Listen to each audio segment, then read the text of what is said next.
Oke, assalamualaikum warahmatullahi wabarakatuh. Pada kesempatan kali ini saya akan menjelaskan tentang stoikiometri reaksi kimia ya. Stoikiometri kita sudah berbicara di minggu lalu, yaitu perhitungan mol dan jumlah partikel dari suatu reaksi kimia.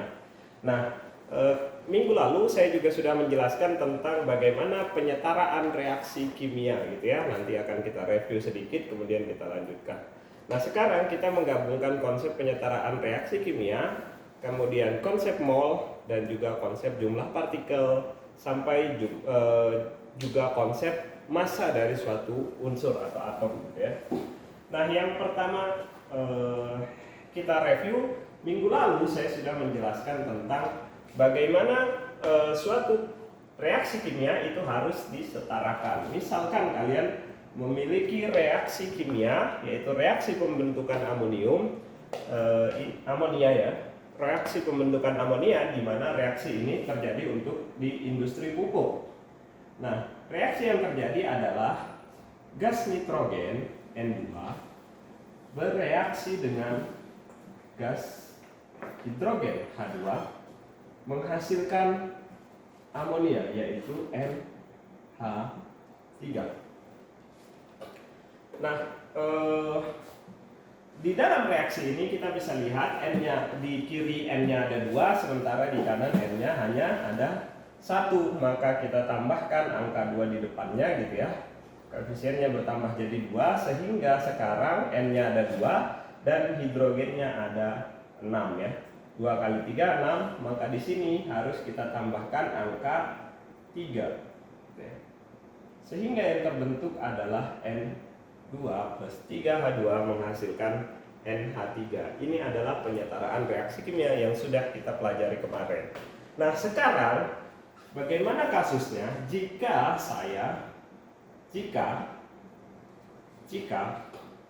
N2 yang direaksikan ialah misalkan saja N2-nya itu ada 7 gram ya. 7 gram. Maka berapa gram NH3 yang dihasilkan?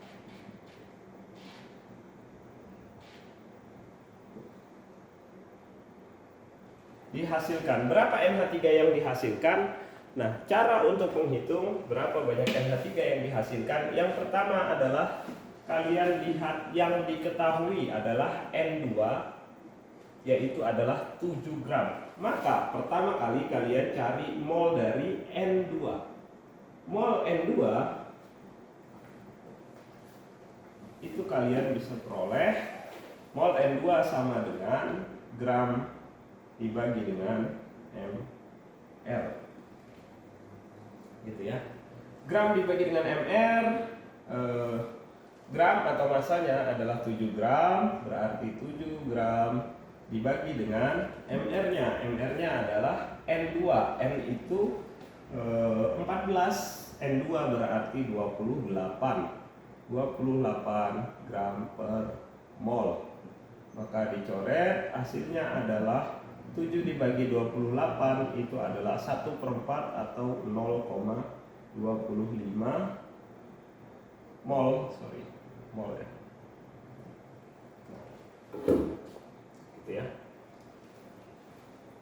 Berikutnya, jika yang direaksikan adalah 7 gram, kemudian kalian sudah dapatkan molnya, maka berikutnya kalian tuliskan kembali persamaan reaksinya. Ini kita anggap saja, kita ambil persamaan reaksi yang ini, kita gunakan. Sekarang saya akan hapuskan di bagian soalnya ya. Jadi anggap saja soalnya kita sudah hafal ya. 7 gram ya, N2 yang direaksikan adalah 7 gram. 7 gram di sini ya. Nah, sekarang kita sudah dapat 0,25 mol. Kita sudah punya reaksi yang setara. Reaksi yang setara ini bisa kita gunakan untuk menghitung berapa NH3 yang dihasilkan gitu ya, sesuai dengan pertanyaannya berapa NH3 yang dihasilkan. Nah, mol N2 itu sudah kita ketahui, berarti di sini 0,25 mol. 0,25 mol. Berdasarkan mol dari N2, kita bisa menghitung mol dari NH3. Caranya bagaimana? Caranya adalah 0,25 dibagi dengan koefisien dari N2. Koefisien dari N2 itu adalah 1, berarti 0,25 bagi 1 dikali dengan koefisien dari NH3. Berarti di sini 0,25 dibagi dengan 1 dikali dengan koefisien dari NH3 yaitu 2. Berarti dikalikan 2 sama dengan 0,5 mol. Maka kita ketahui NH3-nya adalah 0,5 mol.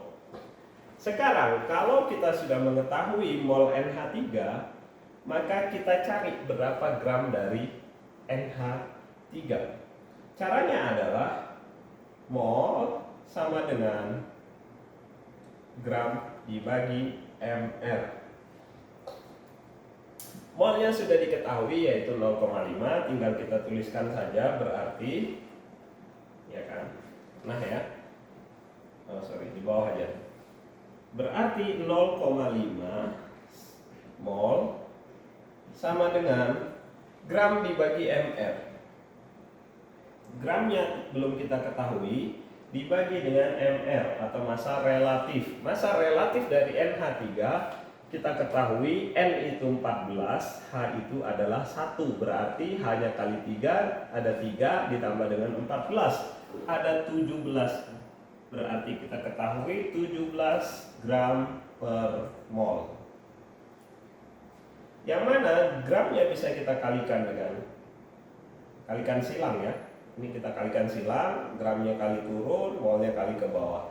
Gram sama dengan 0,5 mol dikali dengan 17 gram per mol.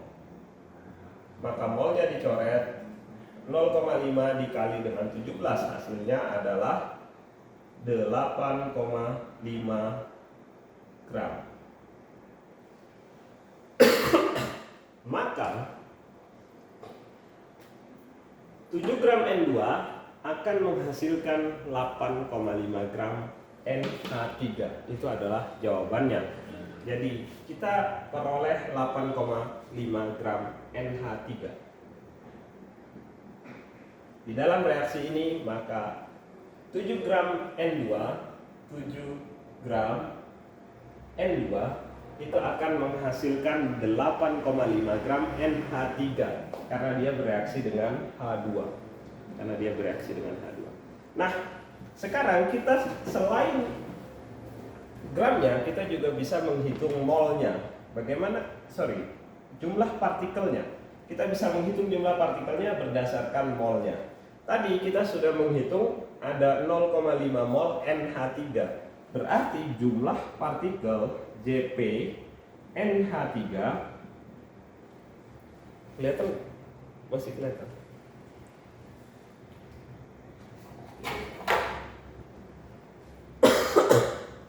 Berarti jumlah partikel Jp NH3 itu sama dengan 0,5 dikali dengan bilangan Avogadro ya. Bilangan Avogadro kita sudah bahas di minggu lalu. Mudah sekali, hasilnya adalah 0,5 dikali dengan 6 kali 10 6,022 kali 10 pangkat 23. Hasilnya adalah 3,011 kali 10 pangkat 23. Ini adalah jumlah partikel dari NH3 yang dihasilkan. Ya, itu permasalahan pertama. Jadi misalkan kalian mendapatkan reaksi kimia, kalian memiliki reaksi kimia N2 ditambah dengan 3H2 menghasilkan 2 NH3, yang mana N2-nya kita ketahui berapa gramnya, maka kita bisa menghitung keseluruhan massa dari komponen-komponen dalam reaksi kimia. Ya, oke, next. Berikutnya adalah reaksi kimia yang melibatkan reaksi hidrokarbon. Jadi di dalam ilmu kimia dikenal istilah hidrokarbon. Hidrokarbon itu adalah senyawa yang terdiri dari C, H, dan O ya. CHO. CHO. Nah, senyawa CHO kalau dia dibakar maka hasilnya pasti CO2 plus H2O atau karbon dioksida ditambah dengan uap air. Jadi setiap kali ada karbon, hidrogen, oksigen, senyawa yang unsurnya terbentuk dari karbon, hidrogen, oksigen dibakar, maka dia pasti bereaksi dengan oksigen menghasilkan karbon dioksida dan uap air. Contohnya adalah kalau kita punya gula. Gula itu senyawa kimianya namanya C6H12O6. C6H12O6 jika terbakar berarti dia bereaksi dengan O2. Dia terbakar, dia pasti menghasilkan CO2 plus H2O. Pasti ya. Dia pasti menghasilkan CO2 plus H2O. Nah, sekarang kita setarakan reaksinya. Apakah sudah setara? Yang di kiri C-nya 6, yang di kanan C-nya baru 1. Berarti kita tambahkan 6 di sini. Maka diperoleh 6 CO2. Kemudian kita lihat di sini hidrogen. Hidrogennya ada 12. Yang di sini hidrogennya 2 saja. Berarti kita tambahkan angka 6 di sini. Kemudian kita lihat ini 6 kali 2 12 ditambah 6 itu 18 ya, oksigennya ada 18 di sini. Sementara di sini baru 6 gitu ya. Sehingga kita tambahkan lagi angka 6 di sini sehingga di sini juga memiliki oksigen 18 gitu ya. Reaksinya ini sudah setara, kalian silahkan cek sendiri di rumah. Ini sudah setara. Kemudian jika 18 gram gula, jika 18 gram gula yaitu C6H12O6 direaksikan dengan oksigen, maka berapa bereaksi ya? Berapa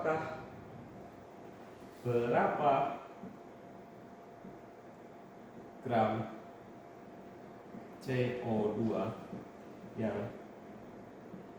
dihasilkan? Tanda tanya. Misalkan berapa gram CO2 yang dihasilkan? Cara yang sama. Pertama yang kita ketahui adalah massa dari gula atau massa dari C6H12O6. Massanya adalah 18 gram. Yang pertama harus kita hitung adalah mol dari C6H12O6. Mol dari C6H12O6 itu sama dengan gram dibagi dengan mR. Gramnya kita sudah ketahui, yaitu 18 gram. Sementara mR-nya kalau kalian hitung, C itu ada 12 dikali 6 ditambah H-nya ada 12, kemudian O-nya ada 6 kali 16, kalian jumlahkan semuanya pasti hasilnya adalah 180 gram per mol ya. Kalian bisa coret gramnya, kemudian ini juga bisa dicoret ya, dicoret sehingga 1/10 ya. 1/10, di sini 1, di sini 10. 1/10 sama dengan 0,1 ya. 0,1 mol. Ya, 0,1 mol. Maka diperoleh C6H12O6 itu adalah 0,1 mol. Nah, kita masukkan ke dalam persamaan reaksi kembali. C6H12O6 ditambah dengan oksigen O2, 6O2 ya, 6O2 menghasilkan 6CO2 plus 6H2O. Sekarang kita sudah tahu molnya ya. Kita sudah tahu molnya di sini 0,1. yaitu mol dari C6H12O6. Berarti di sini adalah 0,1 ya. 0,1 mol di C6H12O6. Koefisien dari C6H12O6 atau gula, ini kalian lihat di depannya. Di depannya tidak ada koefisien, berarti dianggap 1. Maka kita untuk mencari karbon dioksida yang terbentuk itu 0,1 ini ya. 0,1 dibagi dengan koefisiennya yaitu 1 di sini. 1 dibagi dengan 1 dikali dengan koefisien dari CO2 yaitu 6 dikali 6. Maka hasilnya adalah 0,6 mol. 0,6 mol 0,6 mol karbon dioksida. Kita sudah tahu 0,6 mol karbon dioksida. Berarti ada 0,6 mol CO2. Maka kita gunakan persamaan untuk mencari massa. Untuk mencari massa, kalian menggunakan mol sama dengan gram dibagi dengan mr. Molnya berapa? Sudah kita ketahui 0,6. Berarti 0,6 sama dengan gramnya berapa? Kita belum tahu. Mr-nya berapa? Kita tahu Mr dari CO2. Mr CO2. Mr dari CO2 berapa? Yaitu 44 ya.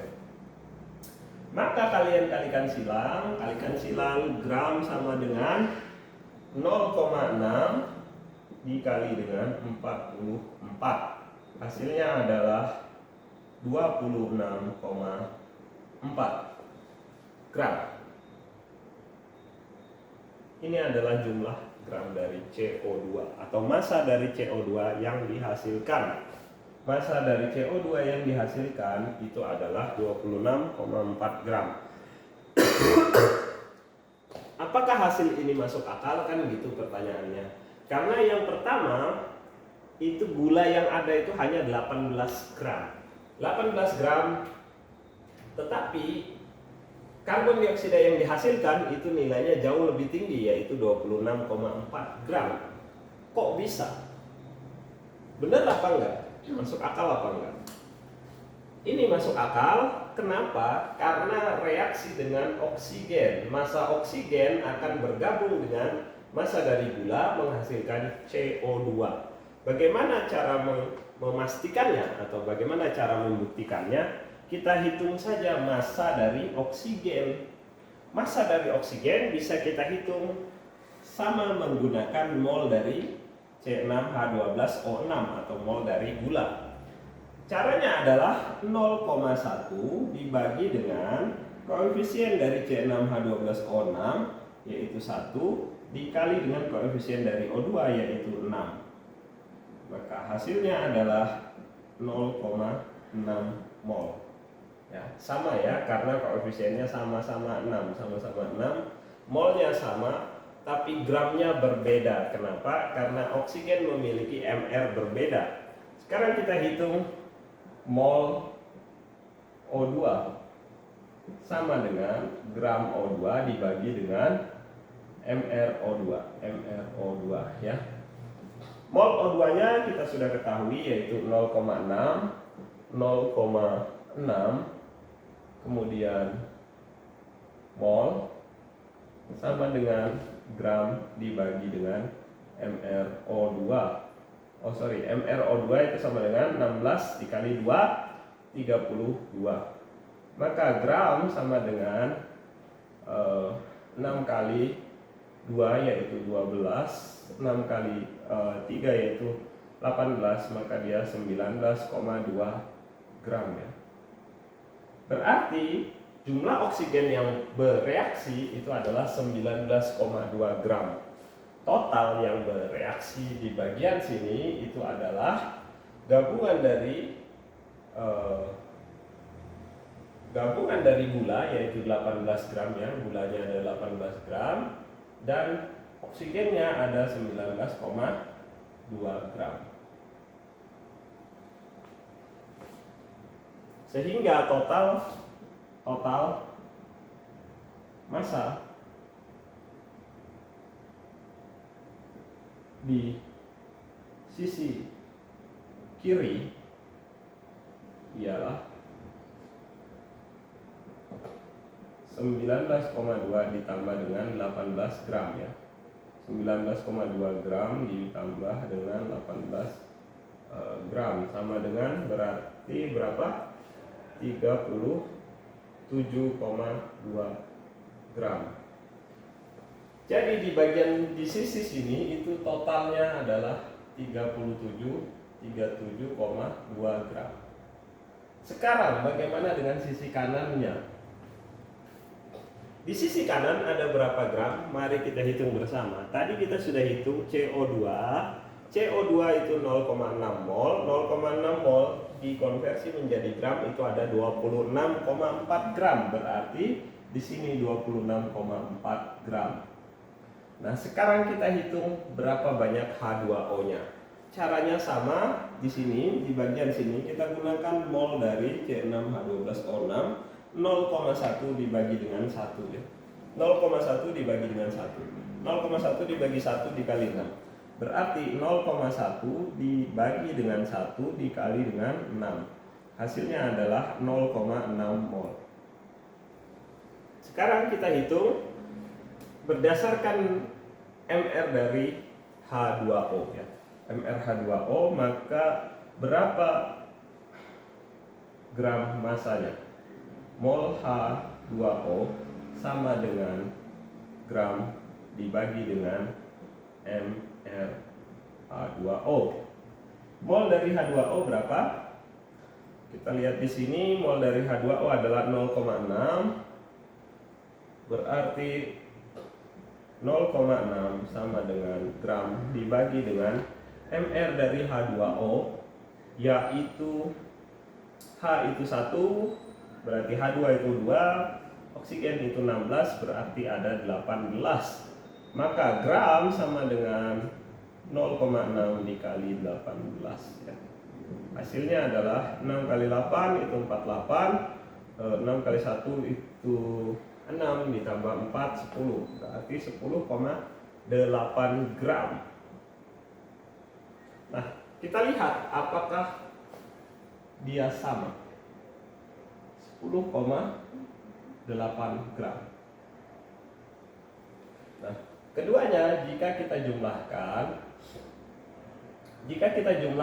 maka dia akan memperoleh angka 37,2 gram. Sehingga massa sebelum reaksi dengan massa setelah reaksi adalah sama persis ya. Dengan begitu bisa disimpulkan bahwasanya perhitungan ini sudah tepat dan sudah benar gitu ya. Ya. Itulah cara untuk menyelesaikan stoikiometri reaksi kimia. Yang perlu kalian perhatikan adalah langkah-langkahnya. Pertama, kalian hitung molnya. Setelah kalian hitung molnya, kalian masukkan ke dalam reaksi kimianya. Kemudian setelah mendapatkan reaksi kimianya, kalian masukkan ke dalam reaksi kimianya, kemudian kalian hitung mol dari tiap unsur-unsurnya, atau kalian hitung saja mol yang diperlukan. Kalau dalam soal ini pada awalnya itu yang diperlukan hanya di CO2 saja, berarti kalian tinggal hitung di bagian CO2 saja gitu ya. Sehingga kalian peroleh 0,6 mol CO2, kalian hitung berapa gramnya gitu atau berapa masanya. Kalian peroleh 26,4 gram. Selesai sebenarnya. Selesai. Kemudian yang lainnya yang biasa ditanyakan itu adalah jumlah partikelnya. Kalau tadi kita sudah dapat molnya, mol CO2 CO2 sama dengan 0,6, maka jumlah partikelnya atau Jp itu sama dengan 0,6 dikali 6,022 kali 10 pangkat 23. Silakan kalian gunakan kalkulator untuk menghitung ini semua gitu ya. Berarti 3,6 sekian kali 10 pangkat berapa nih? 23 ya. 3,6 kali 10 pangkat 23. Ya, sekitar ini. Jadi angkanya seperti ini. Nah, itulah cara untuk mengerjakan untuk soal yang berkaitan dengan reaksi stoikiometri ya. Ya, berikutnya saya akan menjelaskan tentang reaksi pembatas di dalam sebuah reaksi stoikiometri ya. Maka berikutnya bisa kalian lanjutkan dengan video berikutnya. Untuk video ini saya akhiri. Sekian, wassalamualaikum warahmatullahi wabarakatuh.